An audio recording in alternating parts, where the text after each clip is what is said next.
ஹே amigos, இந்த வீடியோவில் ஒரு do it your self craft தான் பார்க்க போகிறீங்க.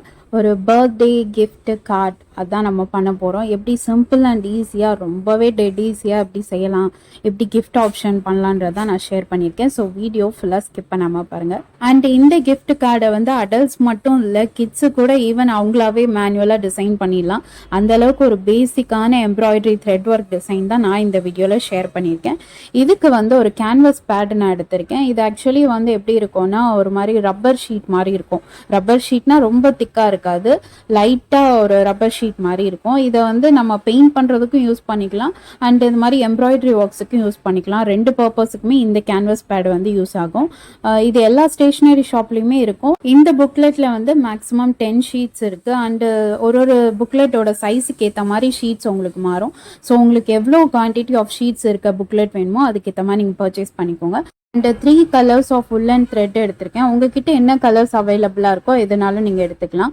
இப்போ ஜஸ்ட் அந்த ஷீட்டில் வந்து நான் மார்க் மட்டும் பண்ணியிருக்கேன். ஒரு கேக் டிசைன் மாதிரி பண்ணலான்ற அவுட்லைனுக்கு நான் ஜஸ்ட் பென்சில் வச்சு மார்க் மட்டும் பண்ணியிருக்கேன். ஸோ தட் இந்த மார்க்கில் வந்து கரெக்டாக நம்ம வந்து நீடில் பஞ்ச் பண்ணுறதுக்கு ஈஸியாக இருக்கும். அண்டு இப்போ வந்து த்ரெட்டை கோத்துக்கோங்க. த்ரெட்டோட ஒரு எண்டில் மட்டும் நம்ம நாட் போட்டுக்கணும், ஒரு எண்டு வந்து லூஸாக விட்டுறணும்.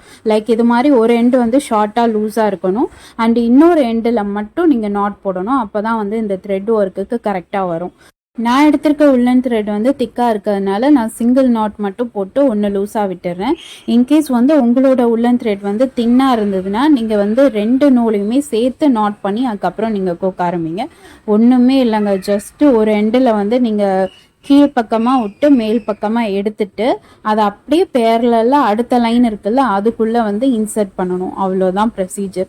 வேறு எந்த காம்ப்ளிகேஷனும் இல்லை, ஜஸ்ட்டு ஒரு சப்ப வேலை. இதை தான் வந்து எல்லா லைனுக்குமே நம்ம ப்ரொசீட் பண்ண போகிறோம். இப்போ எந்த இடத்துல வந்து நீங்கள் முடிச்சிங்களோ அதுக்கு பக்கத்தில் இருக்க அந்த பாயிண்ட்லேருந்து திருப்பி கீழ் பக்கமாக விட்டு மேல் பக்கமாக எடுத்து அதுக்கு பேரலான ஆப்போசிட் லைனில் நம்ம வந்து இன்சர்ட் பண்ண போகிறோம். இதைத்தான் வந்து ரிப்பீட் பண்ணணும் ஃபுல் கேக்கும் ஃபினிஷ் ஆகிறதுக்கு. பார்த்தீங்களா, இந்த மாதிரி தான் லைனாக இருக்கும். ஸோ இப்படியே நீங்கள் கண்டினியூ பண்ணிகிட்டு இருக்கும்போது ஒரு லைனாக வந்து கம்ப்ளீட் ஆகும். ரொம்ப ஈஸியான ப்ரொசீஜரில் எந்த ஒரு காம்ப்ளிகேஷனுமே இல்லை. ஈவன் கிட்ஸுக்கு கூட நீங்கள் சொல்லித்தரலாம். பட் கிட்ஸுக்கு கொஞ்சம் சொல்லி தரும்போது அவேர் ஆஃப் தட் அந்த நீடல் மட்டும் அவங்க கையில் குத்தாமல் பார்த்துக்கோங்க. மற்றபடி அவங்களுக்கு கிட்ஸுக்கெல்லாம் எஜுகேட் பண்ணுறதுல தப்பே இல்லை. அவங்களுமே லேர்ன் பண்ணிக்கிட்டோம், இந்த மாதிரி கிராஃப்ட் ஒர்க்லாம் லேர்ன் பண்ணிக்கிட்டோம். ஏன்னா நான் வந்து 90s கிட்டு. ஸோ எனக்கு வந்து இந்த 20s முன்னாடிலாம் எப்படின்னா ஜஸ்ட்டு பர்த்டேவாக இருக்கட்டும் இல்லை என்ன ஒகேஷனாக இருந்தாலும் சரி, அப்போல்லாம் வந்து கிஃப்ட் மோஸ்ட்லி பர்ச்சேஸ் பண்ண மாட்டோம். எதுனாலுமே வந்து க்ரீட்டிங் கார்டுன்ட்டு ஒன்று இருக்கும் தெரியுமா, அதை வந்து நம்ம கையால் எழுதி ஆல்ரெடி எழுதுனதுனாலும் கீழே வந்து வித் லவ் அப்படின்னு போட்டு நம்ம பேர் போடுறது சரி, சைன் போடுறதும் சரி. அப்போல்லாம் வந்து ஸ்கூலிங் தான் படிச்சுட்டு இருப்போம். ஸ்கூலிங் கூட என்ன கிண்டர் கார்டன் ஸ்கூலிங்கில் தான் இருப்போம். அந்த ஸ்டேஜ்லேயே வந்து அதெல்லாம் கிறுக்கி நம்ம கொடுப்போம். எந்த ஒகேஷன்னாலும் வந்து என் வீட்டிலலாம் என்ன பண்ணுவாங்கன்னா, கிறிஸ்மஸ் நியூ இயர்லாம் வந்துச்சுன்னா பண்டிலாக வந்து வாங்கி வச்சுருவாங்க க்ரீட்டிங் கார்ட்ஸு. ஸோ எனக்கு வந்து எங்கள் ஃபேமிலியாக நாங்கள் என்ன பண்ணுவோம்னா, யார் யாருக்கு அனுப்பணும் அப்படின்ட்டு ஒரு என்வலப்பில் அட்ரஸ் போட்டுட்டு அந்த உள்ளே வந்து ஏதாவது நோட்டு, ஹாப்பி நோட்ஸு இல்லை ஏதாவது நோட்ஸ் எழுதணும்னா அதை எழுதி ஒரு என்வலப்பில் போட்டு ஒருத்தவங்க அட்ரஸும் ஃபில் பண்ணி நம்ம வந்து அனுப்பணும். இதெல்லாம் வந்து ஒரு ஒகேஷன் வர்றதுக்கு முன்னாடியும் அவ்வளோ எக்ஸைட்மெண்ட்டாக இருக்கும். அதுவும் என்னன்னா வந்து கொஞ்சம் ஸ்பெஷல் பர்சன்ஸுக்கு வந்து கொஞ்சம் காஸ்ட்லியான க்ரீட்டிங் கார்டு அந்த மாதிரி வாங்கணும், அதுவும் கொஞ்சம் டெக்கரேட்டிவாக வாங்கணும். அந்த மாதிரி பார்த்து செலக்ட் பண்ணுவோம். அண்ட் அப்பெல்லாம் வந்து இந்த க்ரீட்டிங் கார்ட்ஸுக்குன்னே வந்து நிறைய ஷாப் உண்டு. அங்கெல்லாம் போயிட்டு தேடி வாங்கி ஓகே இவங்களுக்கு பர்த்டேவா அப்போ இந்த மாதிரி கார்டு ப்ரெசென்ட் பண்ணலாம் அப்படின்ட்டு அந்த கார்ட்ஸ்லேயே வந்து ஒரு சர்டைன் இயர்ஸுக்கு வந்து வேரியேஷன் வந்தது. லைக் ஓப்பன் பண்ணும்போது சிலதெல்லாம் வந்து பாப்அப் ஆகிற மாதிரி இருந்தது, சிலது ஓப்பன் பண்ணோடனே உள்ள சாக்லேட் ஹிட்டன் ஆகிற மாதிரி. இதெல்லாம் வந்து ஒரு இயர்ஸ்லேயும் வந்து அப்போ சேஞ்ச் ஆகிட்டே இருந்தது அந்த க்ரீட்டிங் கார்டு. இப்போ என்ன ஆச்சுன்னே தெரியல, இந்த க்ரீட்டிங் கார்டுன்ற ஒரு எராவே எங்கே போச்சுன்னு தெரியல. அந்த அளவுக்கு வேனிஷ் அவுட் ஆன மாதிரி எனக்கு ஒரு ஃபீல் வருது. உங்களுக்கும் அப்படி ஃபீல் இருந்தானே எனக்கு காமெண்ட் பண்ணுங்க. இப்பெல்லாம் மோஸ்ட்லி வந்து இந்த வேலண்டைன் டே அப்போதான் க்ரீட்டிங் கார்டே பார்க்க முடியுது. மற்ற எந்த ஒகேஷனுக்குமே வந்து பெருசாக க்ரீட்டிங் கார்டை யாரும் ஷேர் பண்ணுறது அதெல்லாம் பார்க்குறதே இல்லை. எனக்கு நான் சின்ன பிள்ளையா இருக்கும்போது என் மம்மி டாடி வந்து ஒகேஷன் வருதா கிரீட்டிங் கார்டு வாங்கினோமா உட்காந்து உனக்கு பிடிச்ச மாதிரி வரையணும்னா வர, இல்லை எழுதணும்னா எழுது அப்படின்ட்டு அவங்க டீச் பண்ணி அதை வந்து ஒரு ஃபேண்டசி மாதிரி அவங்க கொண்டு வந்தாங்க. ஸோ ஒகேஷன் வருதுன்னாவே ஓகே கிஃப்ட் ஆப்ஷன்ஸ் தான் முதல்ல வரணும், அப்போ கிரீட்டிங் கார்டு ஷேர் பண்ணணும், லவ் நோட்ஸ் ஷேர் பண்ணணும் அப்படின்ட்டு அந்த தாட் ஃபர்ஸ்ட் வந்தது. பட் இப்போ உள்ள கிட்ஸுக்கும் சரி, இப்போ உள்ள 2K அடல்ட்ஸுக்கும் சரி, அவங்களுக்குலாம் வந்து எதுவுமே ஏதாவது விஷ் பண்ணணும்னா ஓகே இருக்கவே இருக்கு, மொபைல் ஆப் இருக்கு. ஸோ தட் என்ன சோஷியல் மீடியா பிளாட்ஃபார்ம்னாலும் ஏதாவது எடுப்போமா, மெசேஜ் கூட இப்போ டைப் பண்ணுறதுக்கு யாருக்கும் அந்த இன்ட்ரெஸ்ட் இல்லை. ஜஸ்ட் ஒரு டெம்ப்ளேட் எடுத்தோமா, அதை ஷேர் பண்ணோமா, அதில் போயிடும். ஒரு 10 பேருக்கு அதையே ஃபார்வர்ட் பண்ணுவோம், இல்லை 1000 பேருக்கு அதையே ஃபார்வர்ட் பண்ணுவோம். சும்மா ஜஸ்ட் ஒரு 4 பேர் அப்படியே செலக்ட் பண்ணிட்டு மொத்தமாக ஷேர் பண்ணுறது தான். டைப் பண்ணி கூட ஒரு விஷயத்தை வந்து இப்போ நம்ம ஷேர் பண்ண மாட்டேன்றோம். எதர் ஸ்டிக்கர்ஸை ப்ரௌஸ் பண்ணுறோம், இல்லை ஏதாவது டெம்ப்ளேட்ஸ் இருந்தானா அதை டவுன்லோட் பண்ணி உடனே அனுப்பிச்சிட வேண்டியது. எல்லாத்துலேயுமே வந்து ஒரு லேசினஸ் ஆயிடுச்சு. அண்ட் அந்த ஒரு பர்த்டே வருதா, இல்லை ஏதாவது ஒரு ஒகேஷன் வருதா, அதுக்கான ஹைப்பே இருக்க மாட்டேங்குது.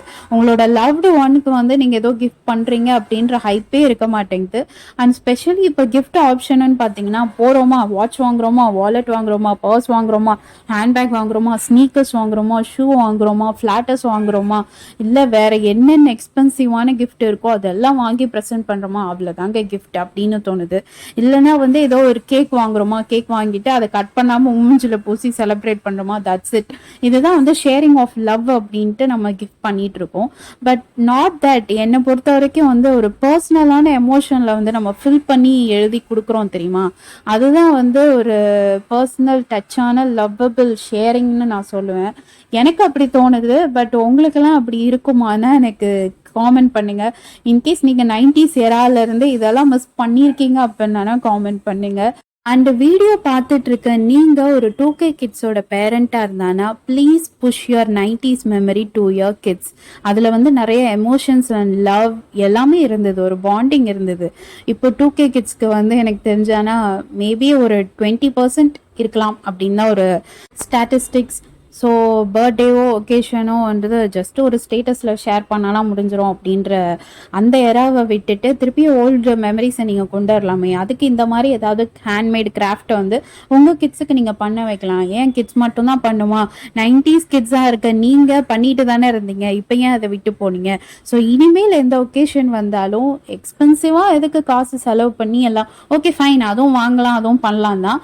மீன்வைல் இந்த மாதிரி உங்கள் இன்பில்ட் எமோஷன்ஸை கொட்டுற மாதிரி இந்த மாதிரி ஒரு ஹேண்ட் ஒர்க்கோ இல்லை ஹேண்ட் நோட்ஸோ இதெல்லாம் இனி கண்டினியூ பண்ணி உங்கள் லவ்ட் ஒன்ஸுக்கு கிஃப்ட் பண்ணுங்கள். அண்ட் நான் வந்து இப்போ வரைக்குமே வந்து என்னோட லவ்ட் ஒன்ஸுக்கெலாம் இந்த மாதிரி தான் நான் மோஸ்ட்லி கிஃப்ட் பண்ணிகிட்டு இருக்கேன். அஃப்கோர்ஸ் எக்ஸ்பென்சிவாக கிஃப்ட் பண்ணுறது பண்ணுவேன், அது கூடவே ஒரு பர்சனல் டச் இருக்கிற நோட் ஆர் கிராஃப்ட் ஏதாவது அதுவும் நான் பண்ணுவேன். அண்டு ஃபைனலி வந்து ஆல்மோஸ்ட் நம்மளோட எம்ப்ராய்டரி பேசிக் த்ரெட் ஒர்க்லாம் வந்து முடிச்சாச்சு. இன்ஸ்ட்ரக்ஷன் சொல்லலையே அப்படின்ட்டு ஃபீல் பண்ணாதீங்க, ஏன்னா வீடியோ பார்க்கும்போதே உங்களுக்கு தெரிஞ்சிருக்கும். ஃபர்ஸ்ட்டு நான் சொன்னேன்ல அந்த த்ரெட் வந்து எப்படி கம்ப்ளீட் பண்ணுன்ட்டு, அதை தான் அப்படியே ரிப்பீட்டடாக நான் பண்ணியிருக்கேன். இந்த கலர் தான் நீங்கள் யூஸ் பண்ணுன்ட்டுல, உங்ககிட்ட என்ன கலர்ஸ் இருக்கோ அதை நீங்கள் சூஸ் பண்ணிக்கோங்க. அண்ட் ஃபைனலி வந்து ஹாப்பி பர்த்டே அப்படின்ட்டு எனக்கு தெரிஞ்ச மாதிரி நான் கொஞ்சம் வரைஞ்சி எழுதியிருக்கேன். உங்களுக்கு என்ன தோணுதோ அதுக்கேற்ற மாதிரி நீங்கள் எழுதிக்கலாம். அண்டு மேலே வந்து உங்களோட லவ்ட் ஒன் யாருக்கு நீங்கள் கிஃப்ட் பண்ணுறீங்களோ அவங்களோட நேம் கூட நீங்கள் எழுதி கம்ப்ளீட் பண்ணிக்கலாம். இல்லை ஏதாவது பர்சனல் சோல்ஃபுல் மெசேஜ் ஏதாவது நீங்கள் எழுதணும்னாலும் எழுதிக்கலாம். நான் ஜஸ்ட் வந்து ஒரு டெம்ப்ளேட் மாதிரி தான் உங்களுக்கு ஷேர் பண்ணியிருக்கேன். இதை ஐடியாவாக வச்சுக்கிட்டு நீங்கள் எப்படினாலும் நீங்கள் ப்ரொசீட் பண்ணிக்கலாம்.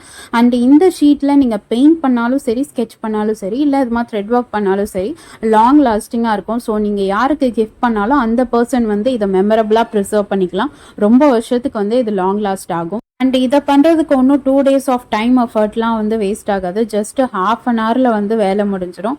ஒரு ½ an hour ஸ்பெண்ட் பண்ணி உங்களோட லவ்வை வந்து அப்படியே உங்கள் லவ்ட் ஒனுக்கு ட்ரான்ஸ்ஃபர் பண்ணுங்கள். ஸோ தட் அவங்களும் வந்து அதை எமோஷனலோட ரிசீவ் பண்ணால் நல்லாயிருக்கும்ல. இதே மாதிரி நிறைய இன்ட்ரெஸ்டிங்கான வீடியோஸ்க்கு don't forget to like, share and subscribe my channel, and don't forget to press the bell icon. See you back soon next video. Bye.